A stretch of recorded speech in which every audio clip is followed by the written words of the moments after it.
بسم اللہ الرحمن الرحیم۔ حضرات محترم، ہم نماز کے احکام و مسائل سماعت کر رہے تھے اور آپ جانتے ہیں کہ بما ترجمہ نماز بھی ہم نے سنی اور مکمل نماز ہم کر چکے۔ کچھ چیزیں ایسی ہیں جو رہ گئی ہیں، ان میں سے ایک ہے وتر کے اندر دعائے قنوت کا پڑھنا۔ اس سے پہلے کہ میں دعائے قنوت پڑھوں یا اس کا ترجمہ کروں، آپ سماعت فرمائیے کہ نماز ہی ہے، چاہے کسی بھی صورت میں پڑھی جائے۔ یہ میں پہلے بھی عرض کر چکا ہوں کہ یہ جتنے بھی نماز کے اندر اختلافات ہیں، یہ فروعی نوعیت کے ہیں، حقیقی نوعیت کے نہیں ہیں۔ مثال کے طور پر ایک لفظ کا ترجمہ کرنا ہے، میں اپنے نزدیک ترجمہ اس کا یہ کر رہا ہوں، دوسرے نے اس ترجمے کو صحیح نہیں سمجھا، اس نے وہ کر دیا، اتنا سا اختلاف ہے۔ اس لیے میں نے آپ کو کہا تھا کہ نماز چاہے ہاتھ کھول کر پڑھی جائے، ہاتھ باندھ کر پڑھی جائے، خاموش کھڑے رہا جائے یا پیچھے کچھ پڑھ لیا جائے، بہر صورت نماز ہو جائے گی۔ یہ جتنے اختلافات ہیں میں کوشش کرتا ہوں کہ آپ کو بتا دوں۔ پہلا اختلاف اس میں ہے کہ ہاتھ کہاں تک اٹھانا ہے جب ہم نے اللہ اکبر کہنا ہے۔ یہ پہلے میں بتا چکا ہوں کہ یہاں تک بھی نماز ہو جائے گی اور وہاں تک بھی ہو جائے گی۔ ہمارے نزدیک ہاتھ کان کے لو تک اٹھانا ہے۔ ایک حدیث مبارکہ ایسی بھی ملتی ہے جس میں ہاتھ سینے تک بلند کرنا ہے، تکبیر تحریمہ کہتے ہوئے۔ اب کوئی اگر سینے تک اٹھا رہا ہے تو وہ بھی کیا کر رہا ہے؟ حدیث رسول صلی اللہ علیہ وسلم پر عمل کر رہا ہے۔ کوئی اگر کان کے لو تک ہاتھ کو لے جا رہا ہے تو وہ بھی رسول کریم صلی اللہ علیہ وسلم کی حدیث پر عمل کر رہا ہے، اپنی ذاتی خواہش نہیں ہے۔ مسئلہ کہاں پہ ہے؟ جب دونوں ہی حدیث پہ عمل کر رہے ہیں، مسئلہ ہے شدت میں۔ جو ہاتھ سینے تک اٹھا رہا ہے وہ لو تک اٹھانے والے کو کافر کہہ دیتا ہے، اور جو تک اٹھا رہا ہے وہ سینے تک اٹھانے۔ تو یہ جو شدت ہے، اس کو اگر درمیان سے ریموو کر دیا جائے، ہٹا دیا جائے تو کوئی مسئلہ، بات سمجھ آ گئی؟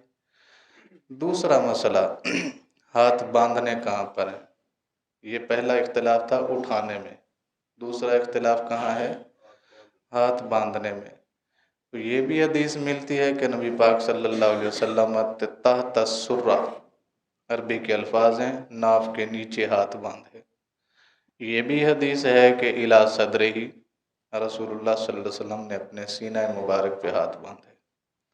اب دونوں حدیث پہ عمل کر رہے ہیں، جو نیچے باندھ رہا ہے وہ بھی حدیث پہ عمل کر رہا ہے، جو ناف کے اوپر باندھ رہا ہے وہ بھی حدیث رسول صلی اللہ علیہ وسلم پہ عمل کر رہا ہے، گویا نماز دونوں کی ہو جائے گی۔ اس میں بھی مسئلہ کیا رہا؟ شدت نہیں ہونی چاہیے۔ ٹھیک ہو گیا۔ تیسرا اختلاف ہے کہ جب ہم نماز شروع کر چکے، اب امام کے پیچھے قرات کرنی ہے یا خاموش رہنا ہے۔ ایک کہتا ہے جی خاموش رہنا ہے، یعنی ایک حدیث میں ایسا ہے کہ کیا رہنا ہے؟ خاموش رہنا ہے۔ ایک حدیث میں ایسا ہے کہ اسے پڑھنا ہے۔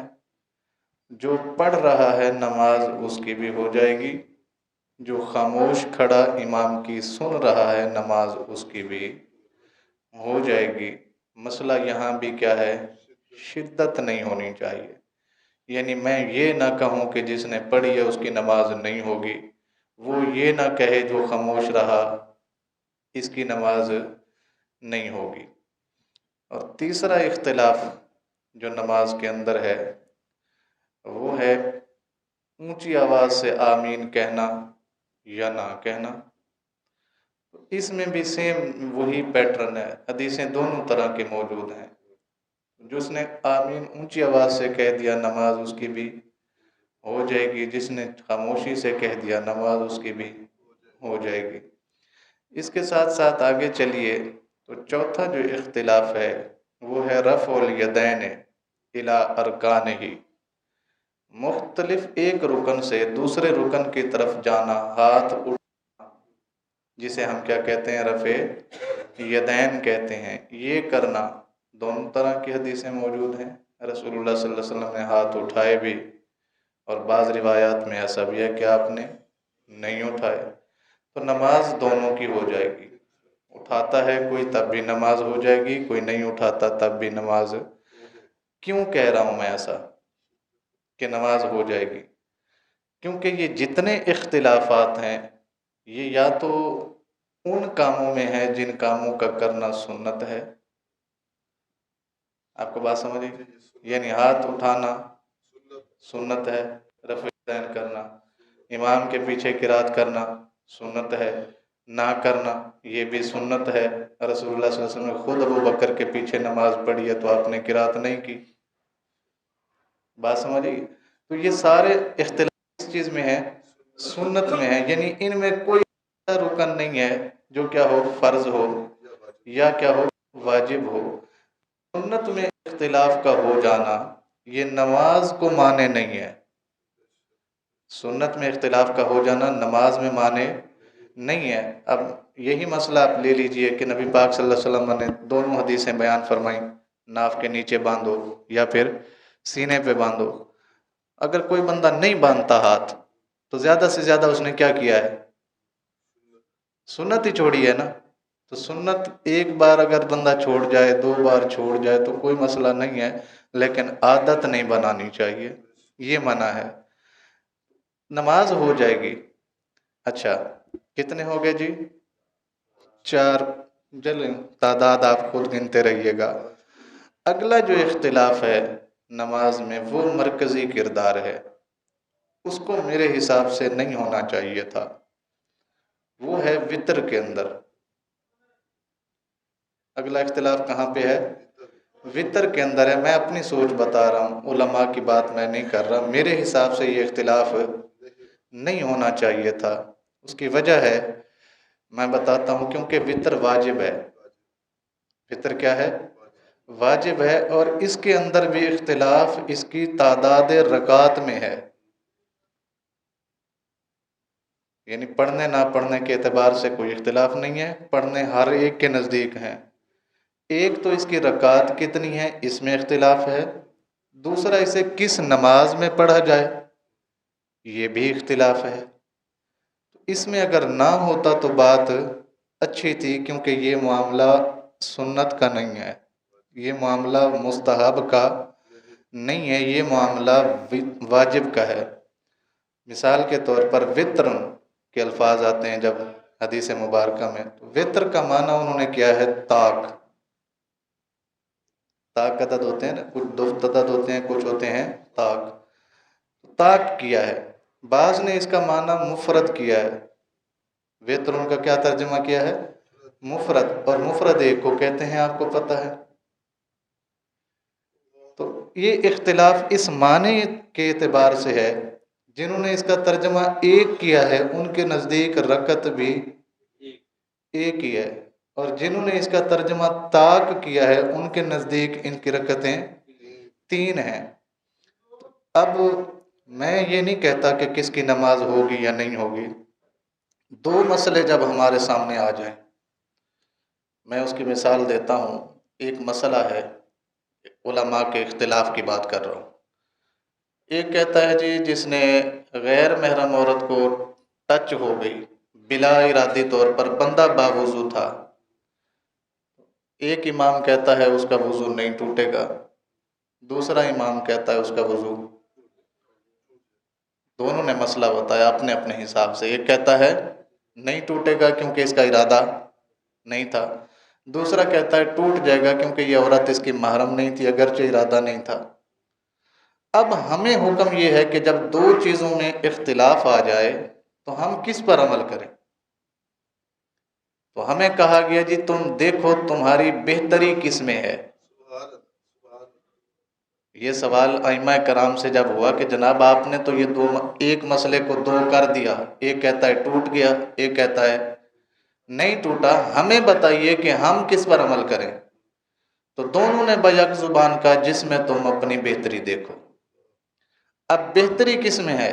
یعنی جو کہتا ہے نہیں ٹوٹے گا وہ امام اعظم ابو حنیفہ ہیں، وہ فرماتے ہیں وضو نہیں ٹوٹے گا، اور دلیل ان کی اپنی ہے کہ رسول اللہ صلی اللہ علیہ وسلم نے فرمایا دین کو آسان بناؤ مشکل نہ بناؤ۔ اگر یہ حکم دیتے ہیں کہ وضو ٹوٹ گیا ہے تو اس کے لیے مشکل ہے۔ تو دوسرا وہ کہتا ہے جی وضو ٹوٹ گیا کیونکہ غیر محرم ہے، وہ ٹچ ہو گئی۔ اپنی بیوی اگر مرد کے ساتھ کھڑی ہو کے نماز پڑھے تو مرد کی نماز نہیں ہوتی، یہ تو پھر غیر محرم تھی، اس کی اتنی ممانعت ہے لہٰذا وضو ٹوٹ گیا۔ اب دونوں نے مسئلہ بتا دیا، ہماری بہتری کس میں ہے؟ ہماری بہتری یہ ہے کہ ہم کر لیں۔ ہماری بہتری کس میں ہے کہ ہم وضو کر لیں، اگرچہ میں حنفی کیوں نہیں ہوں، میں کر لوں۔ کیوں؟ اس لیے کہ ہو سکتا ہے میرا امام وہاں تک نہ پہنچا ہو جہاں مسئلے کی نوعیت ہے، تو بہتر تو یہ اگر میرا وضو ہے بھی صحیح تو وضو کے اوپر وضو کرنا کوئی گناہ تو نہیں ہے۔ اس کو تو رسول اللہ صلی اللہ علیہ وسلم نے فرمایا نور علی نور ہے، یعنی ایک بندے نے وضو کیا ہوا ہے وہ پہلے روشن ہے، دوبارہ کر لیتا ہے تو کیا ہو جائے گا؟ مزید روشنی اس کے اندر آ جائے گی۔ تو بہتری دیکھنی ہے میں نے اپنی کہ میری بہتری کس میں ہے۔ تو یہی اس اختلاف میں جہاں پہ تعداد رکعت میں اختلاف ہوا ہے، میں کہتا ہوں بہتری دیکھی جائے۔ میں یہ کہتا ہوں یہ معنی اس کا واحد بھی ٹھیک ہے، معنی اس کا طاق بھی ٹھیک ہے، لیکن ہم کیا دیکھیں؟ اپنی بہتری دیکھیں، ہماری بہتری کس میں ہے۔ میں ایک پڑھتا رہا ہوں ساری زندگی، مرنے کے بعد مجھے پتہ چلے نہیں اس کا ترجمہ 3 بنتا تھا، یہ کمی کون پوری کرے گا؟ جی تو اس سے بہتر نہیں ہے کہ میں اپنی بہتری دیکھتے ہوئے میں 3 ہی پڑھوں، اگرچہ حکم ایک کا بھی ہو تو میں نے کچھ اضافہ کیا ہے، کام تو نہیں نہ کیا، تو میں بریء الذمہ ہو جاؤں گا۔ تو مجھے اپنی کیا دیکھنی ہے؟ بہتری دیکھنی ہے۔ تو بہتری مجھے کس میں نظر آتی ہے؟ 3 میں نظر آتی ہے۔ کیوں آتی ہے؟ کیونکہ یہ معاملہ سنت کا نہیں ہے، یہ معاملہ واجب کا ہے، اور یہ بات آپ ذہن نشین رکھ لیجئے، جس نے واجب کو جان بوجھ کے ترک کیا اس نے گناہ کبیرہ کیا ہے، اور گناہ کبیرہ کیا ہوتا ہے؟ جب تک اس کی ادائیگی اور توبہ نہ ہو جائے اس کی معافی نہیں ہوتی۔ تو اس لیے بہتری اس میں ہے کہ بندہ 3 رکعت پر ہی کیا کرے؟ اکتفا کرے۔ ہو سکتا ہے اماموں نے جو ہمارے لیے بیان کیا ہے انہوں نے اپنی اپنی سوچ کے مطابق کیا کیا ہے؟ صحیح کیا ہے، لیکن اللہ نہ کرے اگر آگے کمی نکل آئی، جب اعمال تلنے لگیں تو یہ کمی ہم کہاں سے پوری کریں گے؟ اس دن تو کچھ بھی نہیں ہوگا سوائے نیکیوں کے۔ اللہ تعالی ہم سب کو سمجھنے کی اور عمل کی توفیق عطا فرمائے۔ انشاءاللہ العزیز بقیہ مسائل کل سے کنٹینیو کریں گے۔